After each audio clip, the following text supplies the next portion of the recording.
تعلق ہے.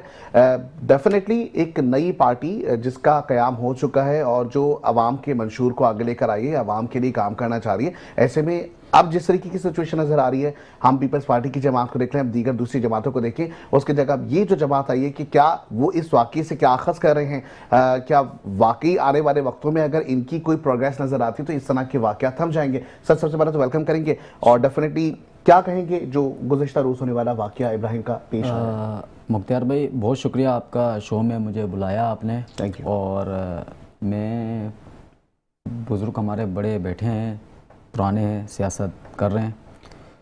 میں یہ سمجھتا ہوں کہ جو بچے کا سہانیہ ابھی ہوا ہے حال ہی میں, ابھی یعنی 2 دن پہلے, اور پیپلز پارٹی کی حکومت جہاں تک ہے وہ فیل ہو چکی ہے. ہاتھ چھوڑ کے, جوڑ کے, پاؤں میں گر کے چلی جائے وہ بہتر ہے, نہ کہ عوام اتر آئے اور پھر وہ سری لنکا اور بنگلہ دیش والا واقعہ پیش آ جائے. تو میں یہ بچے کی دیکھیں, جہاں تک بچے کی بات ہے, ان کے یہ پیپلز پارٹی کے ان کی بڑے بڑے لوگوں کی شادیاں جہاں تک ہوتی ہیں تو وہ دھوم دھام سے ہوتی ہیں. یہاں ان کے گھر سے جب تک کوئی اولاد, کوئی بچہ نہیں جائے گا تب تک ان کو نہیں پتہ چلے گا. دیکھیں بات یہ کہ وہ اکلوتا تھا, 3 سال کا تھا, اس بچے کی کیا کوئی غلطی ہے؟ اس کو پتہ تھا کہ آگے گٹر کھلا ہے, میں گٹر میں گروں گا. وہ ڈھکن جو ہول ہے وہ ایک کتنے کا ہوگا؟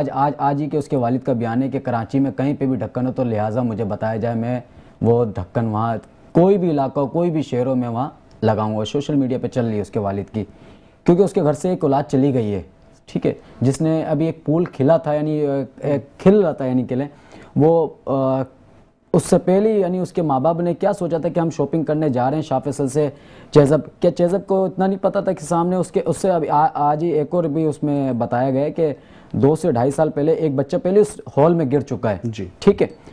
تو میں سمجھتا ہوں کہ پیپلز پارٹی اور میئر کراچی جو کہ ابھی غالباً ابھی آج سی ایم صاحب نے جو بورڈ تشکیل دی اور یہ چیئرمین اپنے جو ہیں میئر کراچی, انہوں نے ایم ڈی صاحب کو بولا تو بالکل ان کی بات درست ہے, وہ نہیں رپورٹ پیش کریں گے ایسی.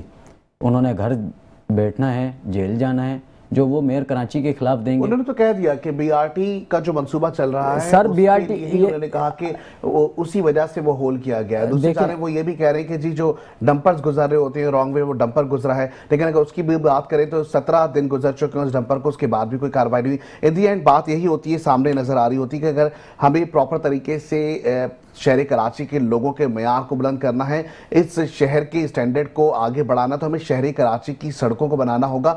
ہمیں جو گٹر کے ڈھکن ہے اس کے لیے سیاست نہیں کرنی, لیکن اس کے لیے کام سب نے کرنا ہے. دوسری جانب مختلف ہمارے پاس جماعتیں ہیں اور مختلف ہم نے دیکھا کہ ایسے لوگ ہیں جو کہ رفع عام کے کام کرتے ہوئے نظر آ رہے ہیں, ایسے بہت سے لوگ ہیں جو کہ فلاح کے کام کرتے نظر آ رہے ہیں. وہ کہہ رہے ہیں کہ جی ہم اپنی مدد آپ کے تحت ڈھکن لگاتے رہے, جیسے کہ ان کے والد صاحب نے بھی کہا کہ جی جہاں پہ بھی کوئی ڈھکن اگر نہیں لگا ہوا تو مجھے بتائیں. بالکل عوام شہر کراچی کی ضرور کنٹریبیوٹ کرنے کو تیار ہے, لیکن سوال یہ پیدا ہوتا ہے کہ جس کی ذمہ داری ہے کیا وہ اس ذمہ داری کو پورا کرتا ہوا دکھائی دے رہا ہے؟ کیا عوام کا جو ٹیکس ہے تو پھر ہم رفائی اداروں کو وہ ٹیکس دے دیں تاکہ وہ ہمارے لیے اچھے طریقے سے جو ہے وہ کام کر سکے؟ سر کیا کہیں گے, اگر رفائی ادارے ہی آگے بڑھ کے کام کرنا چاہتے ہیں تو کیوں نہ ہم پھر اپنے ٹیکسز کو وہاں دے دیں تاکہ یوٹیلائزیشن بھی اچھی ہو, کام بھی اچھے طریقے سے ہو؟ ہاں بات تو یہ بہت خوبصورت ہے, لیکن میں آپ کو اس کا ایک اور بھی پہلو بتاؤں. بڑے مزے کے یہاں پر وہ سلسلے ہیں. بات یہ ہے کہ یہ گلاس میرے سامنے رکھا ہوا ہے, ایک صاحب کہتے ہیں کہ یہ گلاس جو ہے یہاں سے اٹھا کر یہاں رکھنا میری ذمہ داری ہے. اب اگر کوئی دوسرا فرد اس کو ہلا دے گا تو کہیں گے تم نے یہ کام کیوں کیا ہے, یہ تمہاری اس میں نہیں ہے اختیار میں کہ اس گلاس کو ہٹاؤ, یہ تو میری ڈیوٹی ہے, میں نے اس کو کرنا ہے. یہ جو ایک جھگڑا ہے نا, یہ ایک عجیب سا جھگڑا ہے. شاید اس طرح کی بات کوئی نہ کرے جو میں عجیب و غریب سی بات کر رہا ہوں کہ یہ ذمہ داری کس کی ہے. اگر اس سے ہٹ کر کوئی دوسرا ادارہ اس کو کر رہا ہے تو پہلی بنیادی بات تو یہ ہے کہ وہ کر نہیں سکے گا. ابھی تو این جی او کی بات نہیں, میں ادارے کی بات کر رہا ہوں, وہ نہیں کر سکتا. لیکن اسی ادارے کے اگر مختلف ڈپارٹمنٹس ہیں اور کوئی دوسرا ڈپارٹمنٹ اس کو کرنے کی کوشش بھی کرے گا تو گورنمنٹ کا ایک نوٹس اس پر آ جائے گا کہ گورنمنٹ کا یہ خرچہ آپ نے کس کی اجازت سے کیا ہے اور کیوں کیا ہے. اس کو باقاعدہ جو انکوائری بیٹھ جائے گی اس پر کہ تم نے جو کرپشن کی ہے, مداخلت تو الگ لفظ ہے, کرپشن کی ہے تم نے اور مس یوز آف فنڈز کیا ہے. شاید یہ والی بات کوئی بھی نہیں کر رہا ہے, لیکن یہ ایکچولی یہ چیز ہے گورنمنٹ کے اداروں میں. تو مجھے یہ بتائیے کہ پھر دوسرا کوئی کس طریقے سے اس اختیار کو استعمال کرتے ہوئے دوسرا کوئی کام کرے گا؟ کہنا بہت آسان ہے کہ بھی فلانا جو ہے وہ رکھ دیتا ڈھکنا، فلانا ادارہ رکھ دیتا، کوئی ایسا ہونے بھی نہیں دیا جاتا۔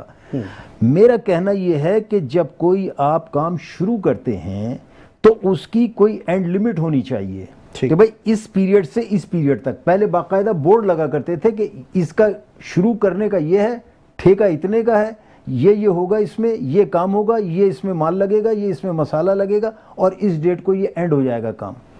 اب پہلے سے یہ منصوبہ بندی کی جاتی ہے کہ اتنے کا اس